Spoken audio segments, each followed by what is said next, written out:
तो आज दुर्गा पूजा का दिन है।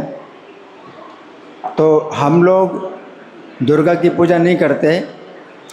हमारे इस्कॉन के जितने भी मंदिर हैं उनमें दुर्गा की पूजा नहीं होती। हमारे जो जितने मंदिर हैं सब वैष्णवों के जो है मंदिर हैं। तो जो वैष्णव लोग होते हैं वो भगवान की पूजा करते हैं और उससे दुर्गा जी की पूजा, शंकर जी की पूजा, गणेश जी की पूजा, सबकी पूजा हो जाती है। अलग से पूजा करने की ज़रूरत नहीं है। लेकिन दुर्गा जी की पूजा जो है भगवान श्री कृष्ण ने वरदान दिया दुर्गा जी को। भगवान श्री कृष्ण ने अपना जब अवतार धारण किया था, जब कंस के भय से देवकी और वसुदेव कारागार के अंदर बंद थे और 7वें गर्भ में बलराम जी आए और अब भगवान ने जो है दुर्गा जी को या योग माया को आदेश दिया कि आप जाइए और ब्रज में नंद के घर में वसुदेव जी की जो पत्नी रोहिणी है वो निवास करती हैं। तो जो मेरे बड़े भाई हैं बलराम जी वो माता देवकी के गर्भ में हैं। तो उनको बलराम जी को देवकी के उदर से खींच करके रोहिणी के उदर में डाल दीजिए। तो भगवान ने ये आदेश दिया दुर्गा जी को और भगवान ने इसके बदले में उनको पुरस्कार दिया। और पुरस्कार क्या दिया कि आपने जो ये मेरी सेवा करोगी तो इसके फलस्वरूप आपको अनेक नाम प्राप्त होंगे और अनेक स्थानों में आपकी पूजा की जाएगी। तो भगवान ने भविष्यवाणी में जो है दुर्गा जी के नाम दे दिए। दुर्गेति भद्रकालीति विजया वैष्णवीति चा कुमुदा चंडिका कृष्णा माधवी कन्यकेति चा माया नारायणी शानी शारदेत्यंबिकेति चा। तो 14 नाम भगवान ने जो है इनको दुर्गा देवी को दिए। अलग अलग स्थानों में अलग अलग नामों से तुम पूजित होगी। तो भगवान की ही जो है ये कृपा है जो कि दुर्गा जी को ये स्थान मिले, अलग अलग स्थान दिए और अलग अलग नाम मिले। लेकिन ये जो पूजा दुर्गा जी की है ये कौन लोग करते हैं? जो कृष्ण के भक्त नहीं हैं और उनके अंदर भौतिक कामनाएं हैं तो वो जो है दुर्गा की पूजा करते हैं। दुर्गा की पूजा से उनको सब प्रकार की कामनाएं पूरी होती हैं। सब प्रकार की कामनाएं क्या हैं? अच्छे घर में जन्म मिले और सुंदरता मिले, अच्छी शिक्षा मिले और संपत्ति और ऐश्वर्य भोग ये सब जो है मतलब प्राप्त हो। लेकिन दुर्गा जी की कृपा जो है 2 प्रकार की होती है। एक तो है निष्कपट कृपा और दूसरी होती कपट कृपा। तो निष्कपट कृपा का मतलब क्या है? जब कोई भगवान कृष्ण की भक्ति करता है तो दुर्गा देवी अपने आप प्रसन्न होती हैं और उसके ऊपर निष्कपट कृपा करती हैं। कैसी कृपा करते हैं? जिसमें कपट नहीं है, निष्कपट कृपा। और वो क्या होती है कि उसको 3 गुणों के बंधन से छोड़ देती हैं और भगवान के धाम में वो चला जाता है। तो निष्कपट कृपा है। और जो दुर्गा की पूजा करते हैं और ये भौतिक कामनाएं मांगते हैं तो भौतिक कामनाएं तो प्रदान कर देती है, लेकिन ये कृपा कैसी है? कपट कृपा है। इसमें कपट है। क्या कपट है? कि भौतिक इच्छाएं तो पूरी कर देंगी हैं कि भाई आपको शक्ति मिलेगी, आपको धन संपत्ति प्राप्त होगी और अच्छी पत्नी मिलेगी, ये सब मिलेंगे। लेकिन ये सब क्या होता है? जब नश्वर होता है, ये अनित्य है। तो ये अनित्य वरदान जो है वो देती है। इसको कहते हैं कपट कृपा, कि दुर्गा जी जो है इस भौतिक संसार के कारागार में वो एक प्रकार की जेलर है। तो जेलर से अगर आप अच्छे संबंध बनाते हैं तो जेलर आपको जेल के अंदर ही कुछ सुविधाएं देगा, जेल से बाहर नहीं निकालेगा, जेल से बाहर नहीं निकालेगा। लेकिन अगर आप राजा की को अगर प्रसन्न कर लें, राजा को प्रसन्न कर लें, तो जेल से बाहर आप निकल जाएंगे। तो जेलर से आपको कुछ मांगने की ज़रूरत नहीं है, जेलर अपने आप ही आपको जो है जेल से बाहर निकाल देगा। तो दुर्गा देवी से आपको कुछ मांगने की ज़रूरत नहीं है और कुछ पूजा करने की ज़रूरत नहीं है।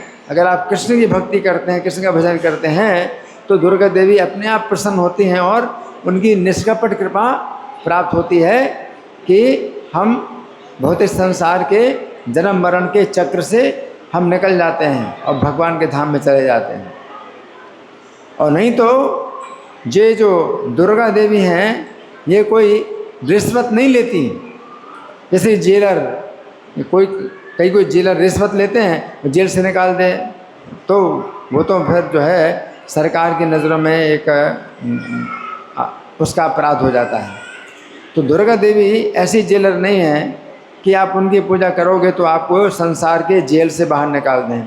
नहीं, जेल से बाहर नहीं निकालेंगी, जेल के अंदर रखेंगी और जेल के अंदर ही आपको कुछ सुविधाएं मिलेगी। लेकिन जन्म मरण बुढ़ापा बीमारी ये जो कष्ट हैं ये आपको मिलेंगे, है ना। तो इसलिए सबसे अच्छा जो दुर्गा देवी की जो शिक्षा है, तो जब कोई दुर्गा देवी से ही अगर ये ज्ञान प्राप्त करता है, वो कहता है मुझे आप ज्ञान दीजिए, माता आप मुझे ज्ञान दीजिए, तो माता जो है स्वयं जो है ज्ञान देती हैं, है ना। और वो ज्ञान जो है क्या देती हैं कि हरे कृष्ण मंत्र का जाप करना चाहिए, हैं, और भगवान कृष्ण की शरण लेनी चाहिए। तो दुर्गा देवी स्वयं शृणु मातर महामाये विश्व बीज स्वरूपिणी हरि नाम नो महामाये क्रम मद सुरेश्वरी। किसी भक्त ने दुर्गा देवी से जो है प्रार्थना की कि शृणु मातर, हे माता तुम सुनो, विश्व बीज स्वरूपिणी, आप विश्व की बीज स्वरूपिणी हैं। हरि नाम नो महामाये क्रम मद सुरेश्वरी, कि हे महामाया हरि नाम को जो है क्रम से मुझे बता दो। तो एक भक्त ने जो है वो सबसे जो है अधिक माता को प्रसन्न करने वाला था।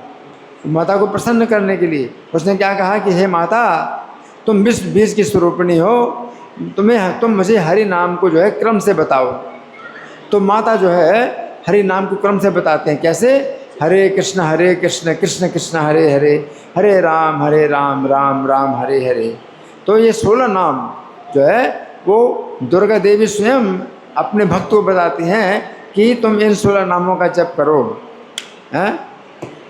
और वो कहती हैं कि जब तक 16 नाम का जप ना कोई करता हो तब तक उसकी दीक्षा का कोई अर्थ नहीं होता। वो कहते हैं कि जो 16 नाम है ये सबसे पहले मनुष्य को सुनना चाहिए, ये 16 नाम सुनना चाहिए। और अब जब जाप करते हैं तो भी 16 नाम सुनते हैं, तो 16 नाम सुनना चाहिए। प्रथमम शृणुयान रहा, है ना। उसके बाद फिर जो है दीक्षाम कुर्यात महाविद्याम, तो फिर जो है उसको दीक्षा जो है प्राप्त करना चाहिए। तो हमारे इस्कॉन में जो दुर्गा देवी ने जो शिक्षा दी है उसके अनुसार ही कार्य होता है कि हर व्यक्ति को दीक्षा के बिना ही मंत्र दिया जाए। ये हरे कृष्ण मंत्र दिया जाता है, दीक्षा के बिना ही हरे कृष्ण मंत्र का जाप कराया जाता है। और हरे कृष्ण मंत्र का जाप जब दीक्षा के बिना आप करते हैं और 16 माला जप करते हैं डेली और 2 साल तक करते हैं और 4 नियमों का पालन करते हैं, उसके बाद दीक्षा मिलती है। और वो दीक्षा भी इसी मंत्र की मिलती है। और यही मंत्र जो है दीक्षा के पहले भी मिलता है और दीक्षा के समय भी यही मंत्र मिलता है। और दीक्षा में फिर ये वचन लिया जाता है कि आप ये मंत्र जो है आप जीवन भर करेंगे। हाँ, तो दीक्षाम कुर्यात महाविद्यास्तु सुंदर है। तो उधर जाके पहना देवी जो है इस प्रकार से जो है ये शिक्षा देती हैं। और यही देवी जो दुर्गा हैं ये कभी दक्ष की कन्या थी। दक्ष जो कि ब्रह्मा जी के पुत्र थे, उनकी 16 पुत्रियां थी। कितनी पुत्रियां थी? 16 पुत्रियां थी। उनमें सबसे छोटी पुत्री सती नाम की, ये दक्ष की सबसे छोटी पुत्री थी। और उनका विवाह शंकर जी से हुआ। हरि बोल हरि बोल हरि बोल। शंकर जी से विवाह हुआ आवाज़ मत करो, सती का। आवाज़ें मत करो। लेकिन मैत्रेय मुनि विदुर जी को बताते हैं कि दक्ष की जितनी कन्याएं सती से बड़ी थीं,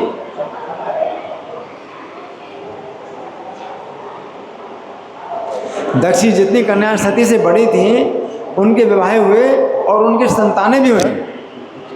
लेकिन जो सबसे छोटी कन्या थी सती, उसका विवाह तो शंकर जी से हुआ लेकिन कोई संतान नहीं हुई। कोई संतान नहीं हुई है। क्यों संतान नहीं हुई? कि विवाह जब हुआ तो छोटी अवस्था की थी, तो संतान उत्पन्न करने योग्य अवस्था नहीं थी। उसी अवस्था में दक्ष के साथ में शिव जी का जो इस प्रकार से काफ़ी जो है तनाव पैदा हो गया।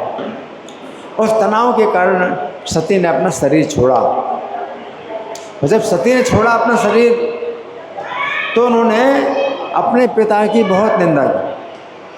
सती ने अपने पिता की बहुत निंदा की। और वो सती का ये जो कार्य है कि जो दक्ष की निंदा करती हैं, ये जो है बहुत ही पवित्र धरातल पर सती ने जो है अपने पिता दक्ष की निंदा की तो बहुत ही पवित्र धरातल पर की।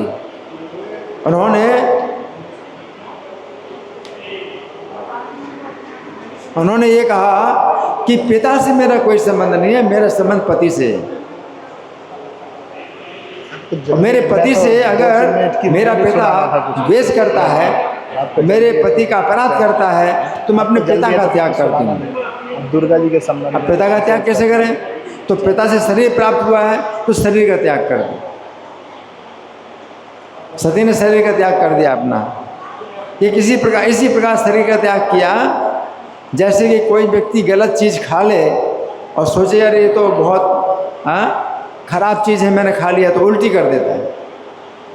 उल्टी कर देते हैं, खराब चीज़ खा लिया तो उल्टी कर देते हैं, ये तो मतलब विषैली चीज़ है, ये मुझे नहीं खाना चाहिए। उसी प्रकार से सती ने जो है अपना शरीर दक्ष के सामने ही छोड़ दिया है। क्या क्या करके? ये शरीर तुमने मुझे दिया तो मैं इस शरीर को छोड़ती हूँ, तुम्हारा मैं त्याग करती हूँ, है ना। और पति जो है मेरे शिव जी, वो जन्म जन्म मेरे पति हों। इस भावना से उन्होंने अपना शरीर छोड़ा, है ना। तो ये जो है आत्मज्ञान की बहुत ऊंची अवस्था है कि अपने को शरीर से बिल्कुल अलग समझना। जो सती हैं अपने को शरीर से बिल्कुल अलग समझती हैं कि शरीर जो है तुमने मुझे दिया है ना, और मैं तुम्हारे संबंध का त्याग करती हूँ, तुम्हारा जो पिता का मैं त्याग करती हूँ, तो पिता से दिया हुआ शरीर में त्याग करती हूँ। अब मैं जो है शरीर प्राप्त करूँगी, किसी ऐसे पिता से शरीर प्राप्त करूँगी जो शिव जी के प्रति द्वेष ना करे। तो फिर सती ने जो है अपना दूसरा पिता चुना, हिमालय, जो पर्वतों के राजा थे। पर्वतों के राजा हिमालय की पुत्री के रूप में हुई, शैलपुत्री कहलाती हैं या गिरिजा कहलाती हैं। गिरि का मतलब पर्वत और जा माने जो जन्म लिया। तो पर्वत की पुत्री जो है पार्वती भी कहलाती है। पार्वती माने पर्वत की पुत्री है। तो बहुत से नाम हैं जो कि इनको प्राप्त हुए हैं, हिमालय के कारण, पिता के कारण, है ना। और इसका कारण क्या है कि हिमालय जो इनके पिता हैं, पार्वती के पिता हैं, इन्होंने शिव जी के प्रति जो है किसी प्रकार का भी जो है वो अपराध नहीं किया है। तो ये जो पार्वती हैं तो ये शिव जी के प्रति इतनी अधिक स्नेहशील हैं, इतनी अधिक स्नेहशील हैं कि दक्ष के यज्ञ में उन्होंने सबके सामने दक्ष की निंदा की और ये भी कहा कि अब जो है मुझे शिव जी को पति रूप में प्राप्त करना है, चाहे प्रत्येक जन्म में शिव जी को पति रूप में प्राप्त करना है। तो इसलिए सती उनका जो नाम था वो सती नाम जो है सार्थक हो गया। सती का मतलब एक ऐसी स्त्री जो कि सत, यानी जो भगवान के जो प्रिय भक्त होते हैं उनको सत बोलते हैं, सत्संग जैसे बोलते हैं, सत। तो सत्पुरुष, तो सत्पुरुष ये पुरुषवाचक है और स्त्रीवाचक होता है सती, है ना। तो उन्होंने अपना शरीर त्याग दिया, अपने शरीर से अग्नि, योग अग्नि प्रकट की और अपना शरीर त्याग दिया है। तो आप आजकल कोई स्त्री अपनी इच्छा से अगर पति की मृत्यु के बाद पति के साथ सती हो जाती है तो उसको कहते हैं सती हो गई, है ना। तो सती ये शब्द बना कैसे है? सती के कारण, शिव जी की पत्नी सती, उन्होंने अपना शरीर त्याग किया था। तो कोई अपने पति की मृत्यु के, अपने पति के शव के को जो है चिता में रख करके और अगर अपना शरीर जला देती है तो कहते हैं सती, है ना। तो ये जो सती हैं ये दक्ष की पुत्री के रूप में अब बिल्कुल नहीं चाहते कि कोई उनको दक्ष की पुत्री कहे। उनका नाम दाक्षायणी, इनका एक नाम दाक्षायणी था, लेकिन उन्होंने बिल्कुल पसंद नहीं किया कोई भी उनको दाक्षायणी ना कहे।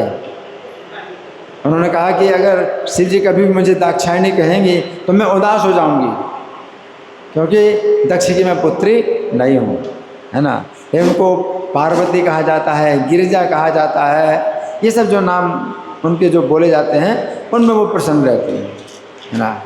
तो शिव जी बहुत बड़े भक्त हैं।